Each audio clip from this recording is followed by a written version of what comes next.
When you come in here, the rules of the game are different. What you can't do is talk over me. Now that's what you can't do. I think this is about your relationship. I just thought it was sex. Because it only gets worse for you. Act like you already know what you already know. This ain't new information to you. It's new information to me.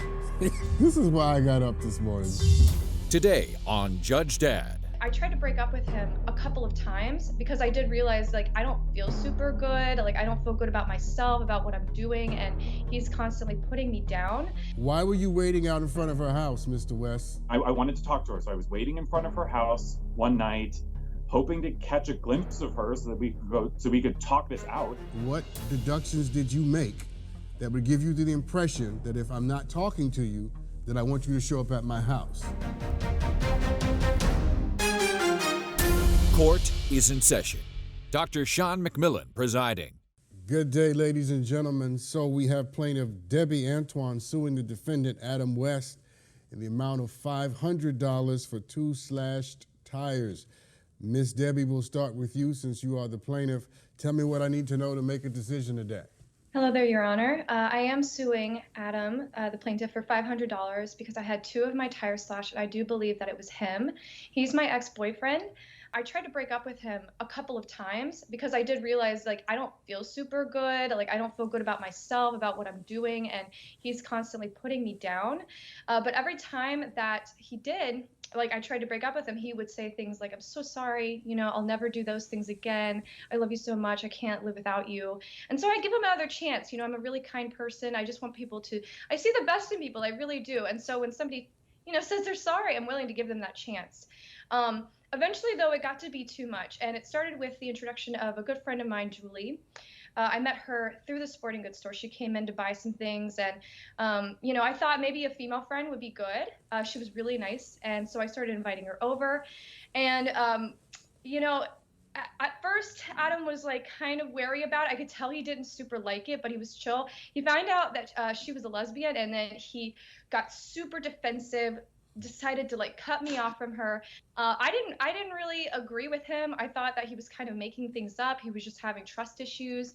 And so I continued the relationship with her. I got really close to her, actually. So how about we get to the tires? So as you see it, what happened with the tires? Yeah, so one night I had Julie over. We were watching a movie together, just hanging out, having a good time. All of a sudden, Adam comes to the door. He's like pounding on the door, needs to get in. I let him in, and he just goes off on me. He's saying that, like, I screwed him over. He's blaming Julie. He's saying that, just calling her names, being just overall very, very rude. Miss Debbie, there's a lot of Julie in this case. There's a lot of Julie. I've heard a lot of Julie. Tell me, what's the nature of your relationship with Julie? Are you friends? Are you more than friends? At this point, we are more than friends. Okay. And I'm asking because I need to know whether or not that relationship, him thinking that relationship was a tenable romantic threat, was something he created in his mind or something he actually saw. That's why I'm asking. So you can tell me that you guys are more than just, are you dating, you and Julie, are you dating now? Yes, we are in a relationship, but you know, there's not really, like, stealing me away from him. It was really that he treated me poorly, and I was attracted to Julie. I realized my attraction after I'd broken up with Adam. So you really, did like, not start dating her until you had already broken up with him? That is correct, Your Honor. Okay. Well, first, let me say to you, I think it's a marvelous thing for you to come into what you want and what makes you happy. I think becoming more of who you are is something that we should celebrate every time we see it, and I think that's a good thing. I'm not speaking to you now as a judge. I'm speaking to you now as a human being. So I'm happy that you are in a better place in your life to pursue the things that make you genuinely and uniquely who you are. Bravo for that. But get back to these tires. Now that I've celebrated you, let me press you. Get back to these tires. What do you think happened? Of course, Your Honor. So after the incident where he came over while Julie and I were watching a movie, we got him out of there. We decided to just push him out. He left, but he started to bombard me with text messages, with calls. He was begging to talk to me. Is that the text message you submitted to evidence? I do have a text message, yeah, a very specific threat that says, you will be sorry. Okay, keep going. Yeah. So he was sending me all these text messages and calling me. He actually even showed up at my work unannounced because he was hoping to talk to me that badly. Just kind of becoming really creepy, really stalkery. I started to become scared. I didn't really know. So he showed up I at was your scared he work, your job rather, unannounced, uninvited, Yes. and he's sending you text messages, one that I just saw, saying that you'll be sorry. Is that right? Mm-hmm. That is correct, Your Honor. And according to you, he's already exhibited a pattern of control and a pattern of manipulation or undue influence. Mr. West, let me get you involved in this because I need you to explain to me, very simply, sir, what happened to these tires? She broke up with me over text message, and then she wouldn't pick up my calls. She wouldn't respond to my texts. So, I wanted to talk to her. So I was waiting in front of her house one night, hoping to catch a glimpse of her so that we could talk this out, and I saw. Why were you waiting out in front of her house, Mr. West? Because she wouldn't talk to me, because she broke up with me over a text message after a year and a half together. Mr. West, this part of the visit to my courtroom today won't feel quite as enjoyable for you, and I don't mean to make you uncomfortable. My aim here is to make you clear.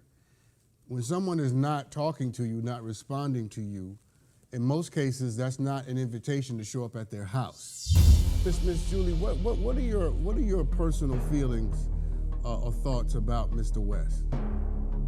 I mean, I don't like him. I don't think any of Debbie's friends did. I'm not alone in disliking him.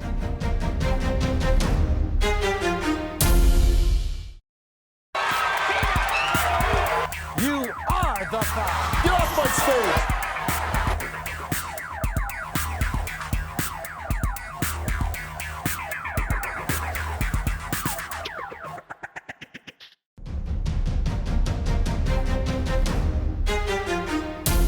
Tell me why you thought, what deductions did you make that would give you the impression that if I'm not talking to you, that I want you to show up at my house?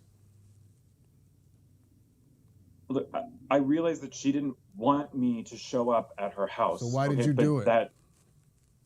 Because I wanted to talk to her, because I was worried about her. What you want means more than the message you're clearly getting from her. It's not that it means more, but after a year and a half together, I feel like we should be able to talk through what this issue is. And if she doesn't want to be with me anymore, then she should say that to me, and we should come to an understanding.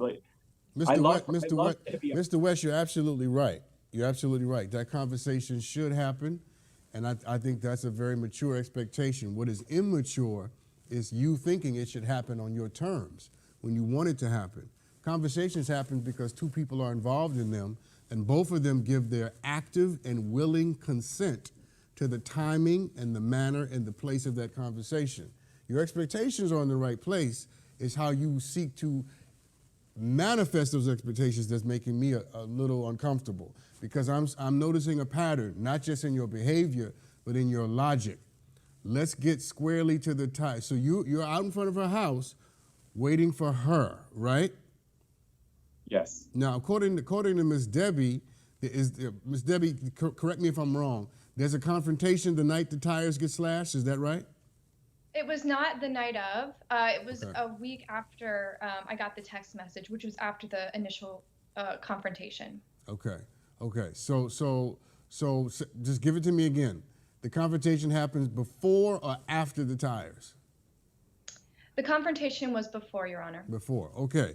So, Mr. Adam, so there's a confrontation before the tires get slashed, right? You show up at the house and you're there. What happens that night? Okay, so that night we were supposed to meet for dinner, or we were going to meet at the restaurant. I get there, I'm waiting, 20 minutes go by, 30 minutes go by, Debbie doesn't show up.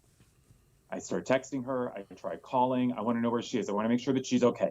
I was worried about her, nothing. All right, her phone's going straight to voicemail, she's not responding to text messages, so I go to her house to look for her. All right, and I walk up to the door, I'm knocking, I can hear something inside, and then and so I start pounding on the door, and finally Debbie comes to the door, she opens it, she's in there with Julie. We had plans, she's turned off her phone and she's in the living room with Julie. And I was upset. I was upset because I didn't know what was going on with her. I was upset because she had treated me with such complete disregard. It hurt. And I I walk in and Julie gives me this look. She's always, every time I walk into a room, it's like I've just walked in on Julie talking about me, and she clams up and she gives me this look, right? Like I know what's going on. I know what they're doing. I know what Julie is doing. And so yeah, we had a fight. Interesting. So I'm under the impression, or at least I've been told, that there's a witness here. Miss Debbie, you have a witness with you? That is correct. Julie is my witness. Oh, this is Julie. Julie, you've been mentioned quite a few times over the course of this case. What do you have to add to this moment so that I can make a decision about what we really need to do here? Sure. Hi, Your Honor. Thank you. So I became friends with Debbie. We were hanging out. I met Adam. And right away, I saw he was just a lot, very controlling and manipulative, and would get upset over the smallest things and would try to isolate her from everyone around her, all of her friends, And Debbie didn't really seem like the type of person to want to stand up for herself or stand her ground. She just kind of would be like, okay, and take it. So I wanted to help give her a voice for herself, and I wanted to help push her to know how to stand up for herself and know her worth, and all of that. So I tried to help her out, make her stand up for herself even more. Even for this incident here, she didn't want to come here. She didn't want to press charges, but I helped her make the decision that this is something that had to be done, and she very much needed to stand her ground when it came to Adam for a first time in a long time. Mm-hmm. So we're here today not because of Miss Debbie. We're here today because of you. No, I wouldn't say that. I would say it's very much for Debbie. I mean, it's not my car. It's not my ex-boyfriend. I just wanted to make sure that she was making the right decision, and coming here and finally speaking her mind, Yeah, I guess what I'm confused about, Miss Julie, is are you here for moral support, or are you here because you have something to actually add to this case? Well, I have been friends with Debbie for a while, so I did see the amount of times that he would be texting her and calling her and trying to show up to her work, and she had made it very clear that that is not something that she had wanted, and she very much did not want to speak to him. Like, come on, man, get the hint. Like, it's not that hard to see. Miss Julie, what are your personal feelings or thoughts about Mr. West? I mean, I don't like him. I don't think any of Debbie's friends did. I'm not alone in disliking him for being manipulative and gaslighting and controlling and crazy. Like, I don't think I'm wrong to dislike somebody like that. Someone, No, it's not. It's not a matter of right and wrong, at least not yet. I'm trying to get a sense of your interaction with him and the conclusions that you've drawn based upon that interaction. My responsibility today, my job today, is to make an argument or to make a decision based upon all of your interactions with each other, and to decide based upon my interactions with you which one of you happens to be leaning on the side of the truth. Now, the truth in this case is probably not as simple as I would hope it would be, but I have to make a decision based upon my observations of your observations, at least in part of each other. Just in this courtroom, I've had to spank him once or twice. But I'm not so sure that I disbelieve what he sees. He says he saw you.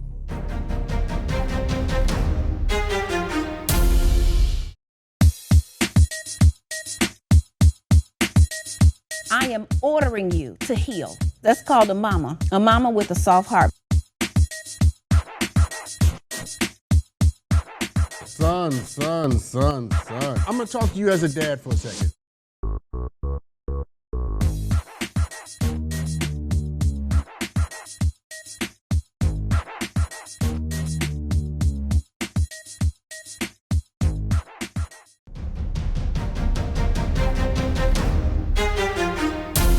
Mr. West, let me bring you into this because I'm concerned about one thing. I'm getting one clear message between Debbie and Julie that you are the kind of person, at least that's what they're giving me today, you are the kind of person that you do not like to not have your way.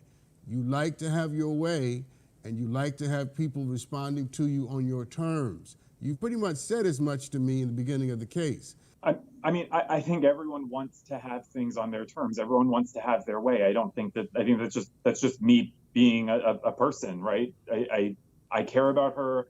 I never tried to get her to not be with her friends. That's ridiculous. And the idea that all of her friends hated me is also completely ridiculous. Yeah, Mr. West, I'm not trying to make you out to be the bad guy. No more than I'm trying to make Miss Debbie or Miss Julie, for that matter, out to be the good woman. I'm simply trying to get a sense of who I'm dealing with today, because this doesn't seem like it's just about a tire. People come to this courtroom for all kinds of things, suing for all of different amounts of money. And one thing I've learned consistently is that what they're fighting over is not really what they want to deal with. There's more to this than just a tire. This is bigger than just $500. I have in evidence a photo, and I need to understand what this photo is. What is this photo? The night that I was in front of Julie's house, the night that her tires got slashed, I saw a woman approaching Julie's car. I saw her doing something to the tires. I took a photo. I think you have the photo. I have the photo. So just walk slow with me on this. This is a photo that you took. Yes. Out in front of her house the night of the incident. Yes. Now this is a week after you had the confrontation in the apartment or around the apartment when Miss Julie and Miss Debbie were in there. Is that right? That is correct. That's what I thought. So a week after you have the confrontation, a week later, you're sitting out in front of the house taking photos of people who are slashing the tires. Here's my first question. What are you doing sitting out in front of her house? Well, I said, I wanted to try to talk to her. I wanted to try to figure this out. She broke up with me over a text message. Maybe I shouldn't have done that. Maybe I shouldn't have. Mr. West, there's no maybe. There's no maybe to that.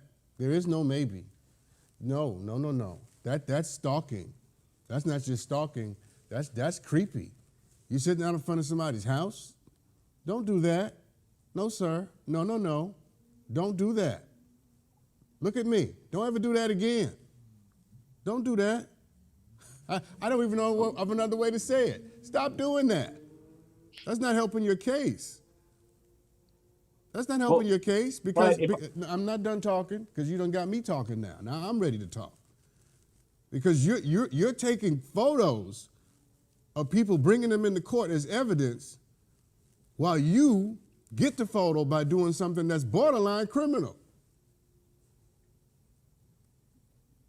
You can talk now. Yes, but if I had not been in front of her house, I would not have got this photo. And then I would be accused with no evidence that I didn't do it. But as you can see here, we'll get to the merits in a second, but we'll not rush to the merits and avoid the problems. Yes, we'll get to what's in the photo in a second, but we're not gonna rush by how we got the photo, because this courtroom isn't just about making decisions based upon legal precedents and all of that. It's about people leaving here and being better. It's about people leaving here with a sense of common sense and goodness and what is decent. So we're gonna have to deal with how you got that photo. Don't rush me to the conclusion. I got the conclusion. I want you to understand that how you got the photo is as problematic as the photo itself, sitting out in front of somebody's house. Sir, you don't get to control people. You don't get to decide when people respond to you and how they do it and you don't get to impose your will on somebody. I'm gonna sit out in front of your house and monitor you. You don't get to do that. That's a good way for you to end up in jail. That's a good way for you to end up in jail. And if that's where you want to go, you keep doing this behavior. Stop it. Did you hear me when I said it earlier? If not, I'll say it again. Stop it. It's making you look crazy. Yes, sir. Now that I've chided you, as a good dad would do, let's get to the content of the photo. Mr. West, redeem yourself. What's in this photo? What's in that photo is Julie. Is Julie approaching Debbie's tires and slashing them? That's what's in that photo. Did you see Julie slash the tires? Yes, I saw Julie approach the tires. I saw her doing something to the tires. And that's when I got that photo. Julie, Miss Julie. Let's bring Julie back into here because I have some, you heard him. He says it's you. He says it's you. Yeah. Is it you? Look, it just seems a little strange that he would just happen to be there outside. I don't need you to cover ground that I've already covered. I asked you a yes or no question. Is it you? I would not do something like that. That's not what I asked you. I didn't ask you if you would do it.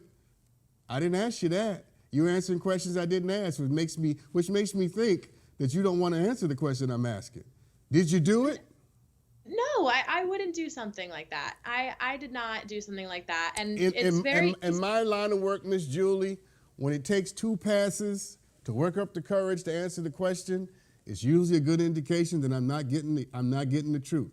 It took you 2 runs at that. It shouldn't take you 2 runs to answer something that's simple. I asked you the question, and you tried to give me an analysis of his behavior, and then you went into what you would and would not do in some hypothetical world on Mars, and then finally on the 3rd pass, you gave me a half-hearted no. I'm a very opinionated person. That's usually how I guess I answer things. Miss Julie, the man says, now I admit, he's controlling, he's creepy, he's manipulative. I'm not saying it's not outside of the realm of possibility that he might be capable of this, right? He's already, just in this courtroom, I've had to spank him once or twice. But I'm not so sure that I disbelieve what he sees. He says he saw you. Right. And I mean, I think it's also just as easy for him to hire someone or have somebody else come in who could look like me. That's the part, Miss Julie, where you simply say, it wasn't me, which you're not doing that. It was not me. No, not me. Of course you're going to say it now because I just teed it up for you and told you I was about to pitch. Miss Debbie, let's get you in here because y'all giving me a headache. Headache. I got the headache and you people have given it to me. Miss Debbie, you see the photo, don't you? Put it back up there. Let's look at that photo again. Who does that look like, Miss Debbie?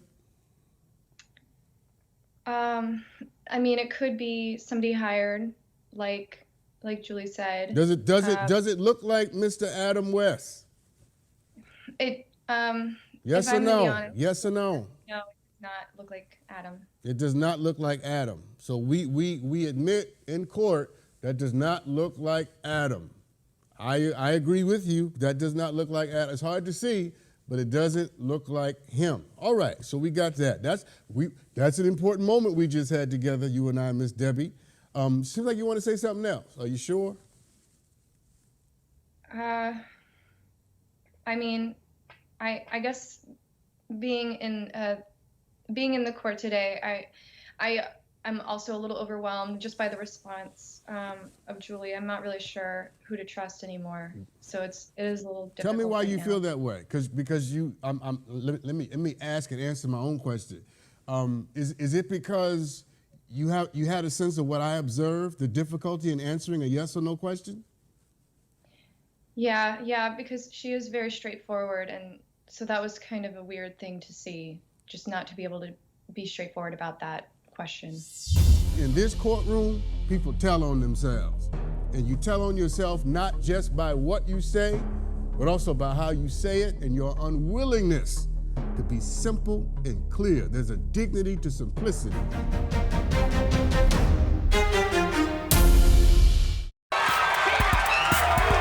You are the foul. Get off my stage.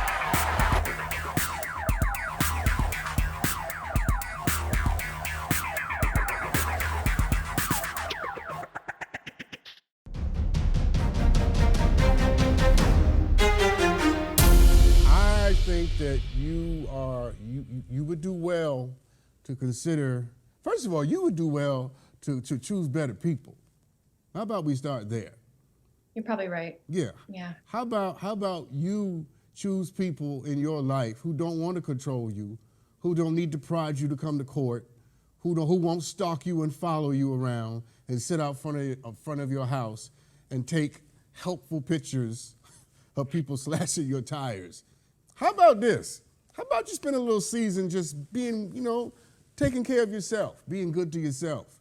Because I don't know Miss Julie, and I don't know Mr. West, but oddly, I'm getting a similar vibe from both of them, and the common denominator is you. It's you. Now, you've come into your flourishing about who you are and your capacity and your range for love. I suggest you continue to flourish and have a greater sense of your ability to stand up for yourself and be alone for a season if you have to. Miss Julie's inability to be straightforward and to give me yes or no answers to questions makes me suspicious of who cut these tires.